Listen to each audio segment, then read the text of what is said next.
If you're a married couple and you don't really want to talk to each other, maybe this is the list for you. I'm at Tesco, just behind me. I'm going to do a week's food shopping this week, see how much I can get.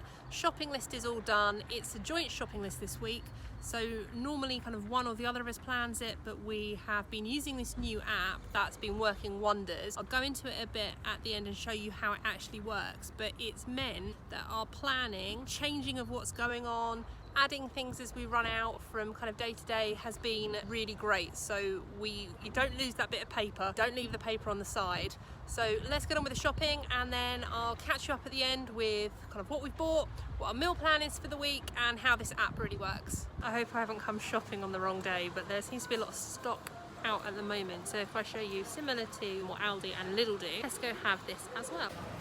So they have a fresh 5, which is for club card holders, where you can get cheap stuff each week. So although it looks a lot, they're out of stock of quite a bit.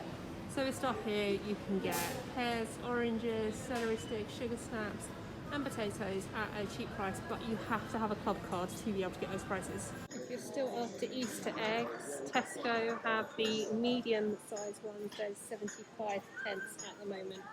So lots of different kind of selection on those. If you're not usually a Tesco shopper, you might not be aware about the Aldi price match. Now what they do is they look for hundreds of different products and they match the prices for what they sell in Aldi, so you know you're getting the same thing. The products change each week, so the prices will change each week, so they'll go in and just check what Aldi is selling it for and then change the prices as well. Once you've done your shop, always remember to come and pick up one of their free magazines. They usually have either at the back, caught me out, at the front you get vouchers for money off stuff. Obviously this is February, we're now March, so that's out of date, but you get the idea. Okay, so I'm done. I'm grateful to be out of the shop. I spent £68.14, but by the time all the discounts came onto it, it's down to £64.34. So I'm going to go home, unpack it, make sure it doesn't defrost and go off on the way back, and I'll catch you back when I'm at home. So I'm just back in, and I can't really remember what I said before. It felt like a really long drive home. So I spent £64.34 on food. It's all behind me, so let me talk through what we've got and what our meal plan is for the week. So this is what about £65 got me from Tesco. There are a couple of kind of luxury items in here this week. Let's start with kind of what the meals are that we're having. So in no particular order, well actually I'll start with today. We've got some pork loin there, which we're going to use as a stir fry. So we've got some stir fry bits and pieces over there. As you can see, some of you love the fact that I use the microwave rice. I don't have a rice cooker still. I'm contemplating whether to get one or not.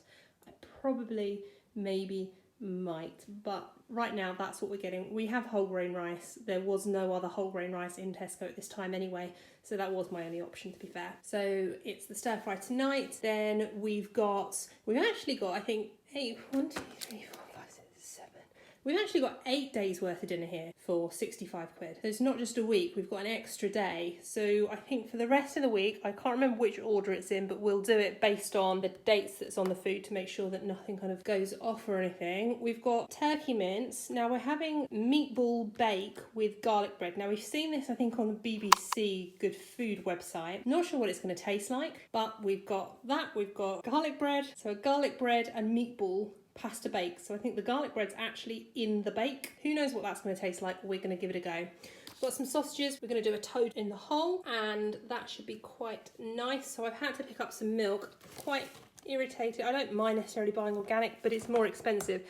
They had no 1 or 2 litre milk, and I've said we don't normally drink milk as a family, so I was only going to get a small one, but there were no small ones, so I've had to get the big one. So we're going to have to try and think up ways to use up a lot of that milk this week so it doesn't turn. We've got some mince, so we're going to have a chilli. We really like chilli, we really like hot food, so we've got some more kidney beans, some more tomatoes, can make that, and then we've got all the spices in already that can work that through. We've got a lot of chicken here. We're going to split this pack in half.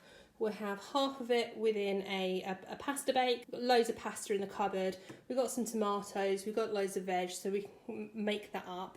And the other part of the chicken is gone out of my head. No, it hasn't. I remember. The other part of the chicken, I'm going to do the same as we had last week, just vegetables. I'm going to roast some vegetables and have a load of roasted vegetables with some chicken. So it works. It's really nice. It's a family favourite. And then we've also got, again, cod. Scampi was actually cheaper with Tesco Club Card prices. This was cheaper than Tesco's own. And peas, we have that on a Friday quite a lot because it's our kids' favourite. It's a nice kind of, they like it as a bit of a treat. And also this week I've got some Greek yogurt and self-raising flour. We're going to do 2 ingredient pizza dough bases, and I've got pepperoni slices, so the kids are going to make their own pizzas this weekend too, which they love to do. And then as for the rest of it, we ran out of tin foil, so we needed some more of that, and no more tissues. Sunflower oils just run out. There seem to be a lot of things that ran out this week. We've picked up some fennel seeds.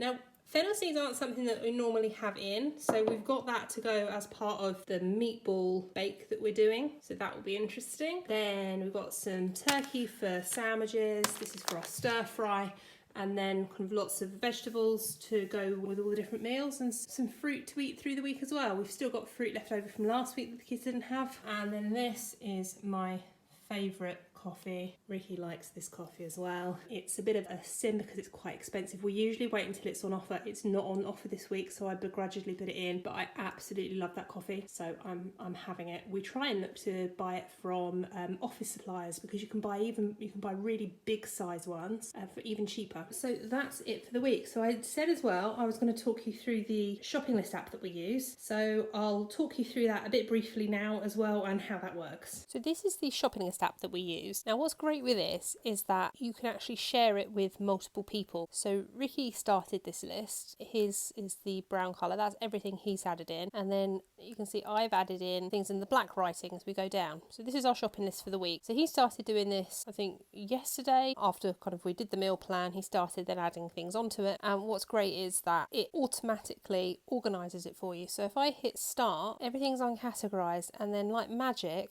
it works everything into the aisles of where they're meant to be. Apart from this one, so I'll look at this and think, right, where is this meant to go? So this is milk, cheese and eggs, and then it pops it into that category. So then when I go down the fresh fruit and veg aisle, everything's straight away there, and I can tick it off as I go. So pick up the bananas, they're off the list. Got the carrots, got the courgettes, and they go off. Head into the next aisle, and I can literally just tick things off as I go down. And it's just made my life when I go shopping so much easier because the list just gets smaller, and by the time I get to the end of the shop, there's nothing left, and you can edit it and delete things if you want to. And in the basket, it then shows you what you've got. So if I accidentally hit something, I can then take it off, and it goes back. Oh, done. And it goes back into the main list again at the top. If I want to, I can change the category of it, so I can decide I want to put bananas in pets instead, and then it would create a separate one in the pets aisle that's bananas. But obviously we know bananas need to be back into the fruit and veg, so they go back in there again. Then I think this is great as well because Ricky can add things while I'm on the way to the supermarket. He can add stuff to the bottom of this list, like he's done here. He's popped things on at the bottom when I've actually gone out, which then means he doesn't actually need to talk to me. If you're a married couple and you don't really want to talk to each other, maybe this is the list for you. Again, as I've gone back to it, you can see the things I've ticked off have actually shown that they've been crossed out. Remove things from your list if you no longer want them there. But yeah, this has made our meal planning and our shopping feel so much quicker. So I'd be interested to know, how do you do your meal planning? What kind of shopping list do you write? Are you traditional with a pen and paper? It'd be interesting to know if you found a better way to do it, because I find this is absolutely fab.